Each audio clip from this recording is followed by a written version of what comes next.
ملکہ زبیدہ کو اللہ تعالیٰ کی زیارت۔ ملکہ زبیدہ ایک نیک خاتون تھیں۔ اس نے نہر زبیدہ بنوا کر مخلوق خدا کو بہت فائدہ پہنچایا۔ اپنی وفات کے بعد وہ کسی کو خواب میں نظر آئی۔ اس نے پوچھا کہ زبیدہ خاتون، آپ کے ساتھ کیا معاملہ پیش آیا؟ زبیدہ خاتون نے جواب دیا کہ اللہ رب العزت نے میری بخشش فرما دی۔ خواب دیکھنے والے نے کہا، آپ نے نہر زبیدہ بنوا کر مخلوق کو فائدہ پہنچایا، آپ کی بخشش تو ہونی ہی تھی۔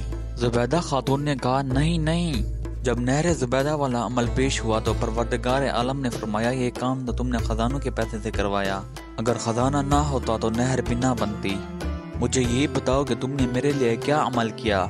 زبیدہ نے کہا، میں تو گھبرا گئی، اب کیا بنے گا، مگر اللہ رب العزت نے مجھ پر مہربانی فرمائی۔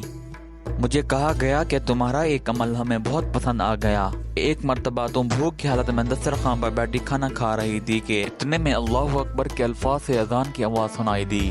تمہارے ہاتھ میں لقمہ تھا اور سر سے دوپٹہ سرکا ہوا تھا۔ تم نے لقمے کو واپس رکھا، پہلے دوپٹے کو ٹھیک کیا، پھر لقمہ کھایا۔ تم نے لقمہ کھانے میں تاخیر میرے نام کے ادب کی وجہ سے کی، چلو ہم نے تمہاری مغفرت فرما دی۔